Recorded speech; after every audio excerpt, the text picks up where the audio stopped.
wondered how you can turn your love for cats into a thriving photography business, stay put, because we're going to tell you exactly how to do that right now.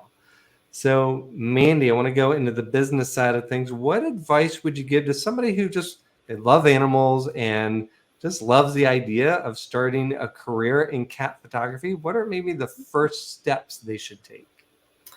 Well, I would. It's interesting because there's the art side of it, right? And there's the business side of it. So you have to kind of marry the two. And that can be tricky if you're heavy on the creative side, right? Or heavy on the business side. So you always want to get support wherever your weakest point is, right? So first of all, a really good resource for pet photography. I don't know if I would per se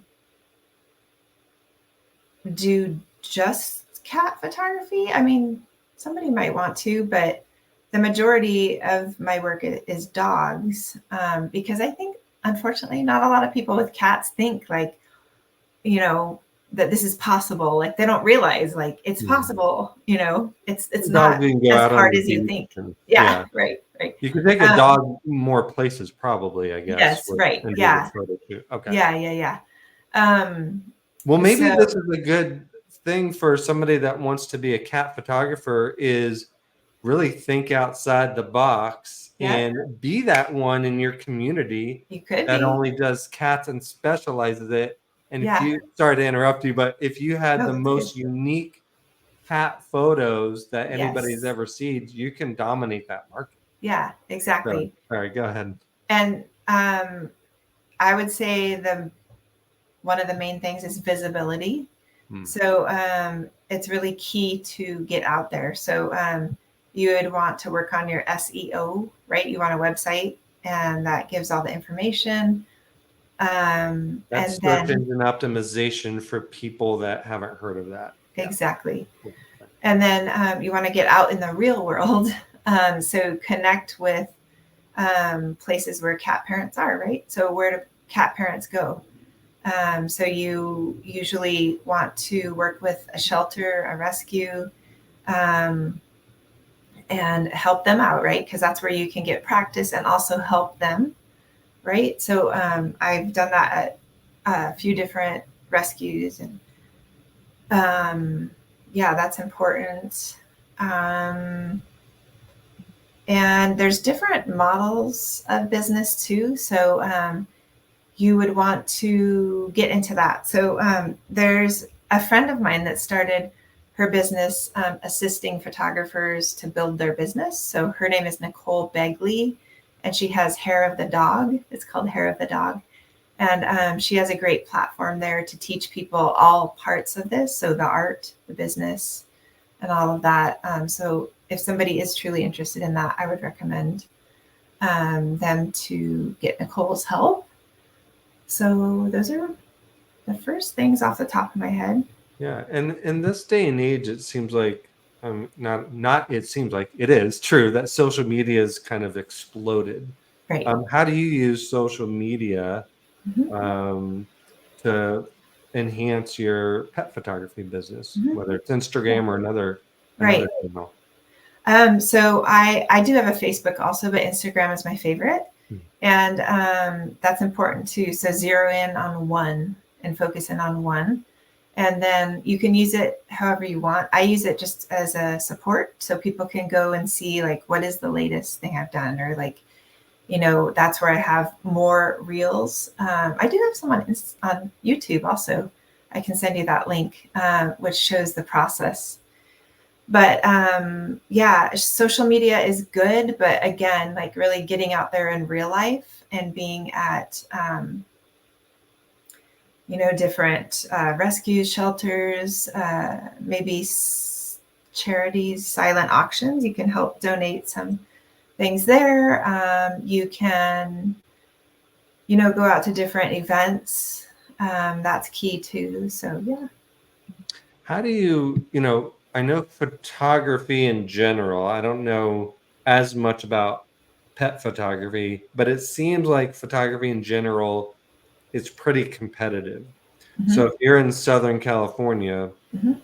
there's a lot of photographers. I don't know how many specialize in pets, but is there any advice you can offer in terms of standing out from the crowd? If there's 30 different pet photographers in your area, let's say, Mhm. what could you do, or what could somebody do to stand out from the crowd?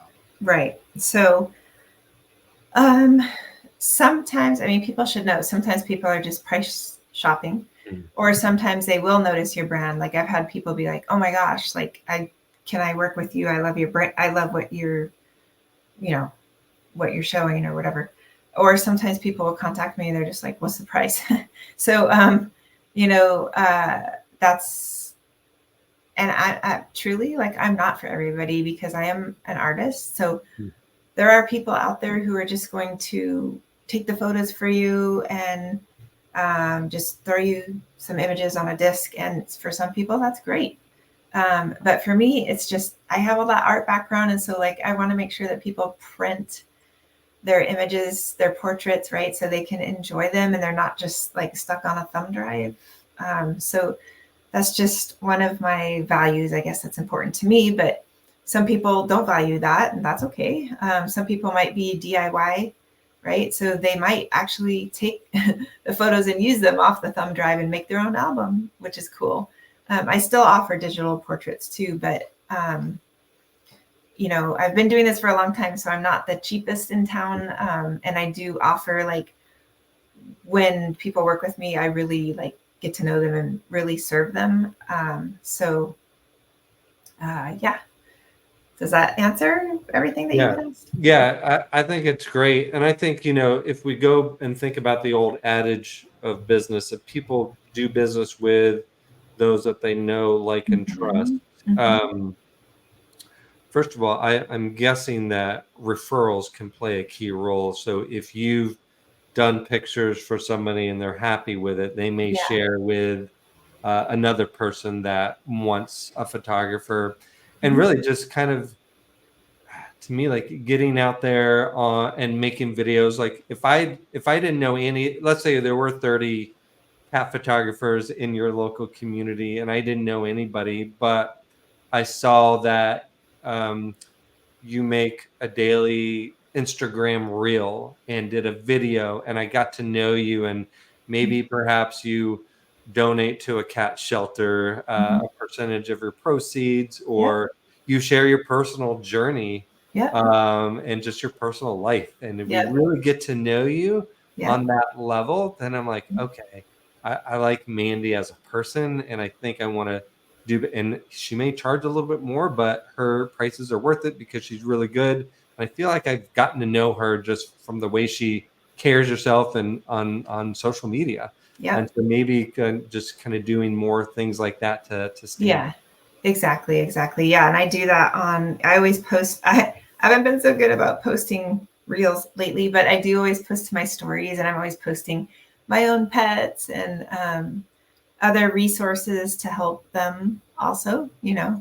out. So yeah, and sometimes with the hashtags, I've had a client hire me through finding me through a hashtag. So sometimes people will find you there, but honestly, I think most of my photo sessions come from people find me on my website and then they email me. Love it. And then kind of last question. It looks like you do some work into commercial photography. So, what are Mhm. some ideas? I think that's brilliant. What are some ideas for maybe people that want to get into the business world of kind of similar to what you're doing, and Mhm. they want to do commercial cat photography? Sure. Yeah. So there's always businesses that need good imagery, right? Because they have to do what we just were talking about, Hmm. right? Show Stand up out. on social media, do a Facebook ad, have a website, right? And so companies, businesses are looking for that also, right? Whether it's a dog food company, cat food company, a veterinary hospital, uh, there's all kinds of pet businesses out there right now, right? So, yeah, they all need imagery. So, whether I also provide, photo and video. So that is helpful. And, you can, they're always needing imagery, so it's a good match.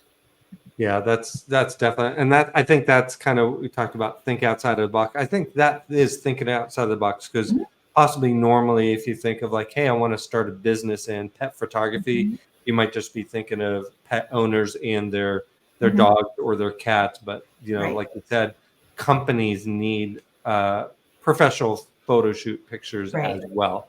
Right. So I love that, and even like animal shelters and such. Yeah, but I have to say though, just that is a different beast. So it's very different from working with pet owners, right? Yeah. So even the imagery that you take is different, because you have to think like they do. So like a lot of times with commercial work, you have to make sure that you leave room for text in the image, right? So there's different things that you have to think of with commercial work. It's a whole different skill set, I guess. It kind of is, yeah. Yeah. Okay, great. For those watching, I've put together this really cool resource of ultimate cat business ideas. If you want to start a business centered around your love of cats, just drop in the chat the words cat biz. I'll make sure to get that resource to you. Mandi, before we wrap up, first of all, I just want to acknowledge the work that you've been doing. It's just incredible, from the etchings to the photography to the end of life, just like stories that you could create from your art, I think is very meaningful. Thank you for doing that work. I know we gave kind of some links to get a hold of you, but maybe we can share that one more time. Sure. Best websites and social media platforms to connect with you. Yeah, thank you. Yeah, the Instagram is best, just to like go see the work or follow my own pets on the stories just for fun. That's just at Greyboy Pet Prints. And then my photography work is at greyboypetprints.com. And there is a little link on there for the etchings, but the best place to see the etchings is greyboypetportraits.com.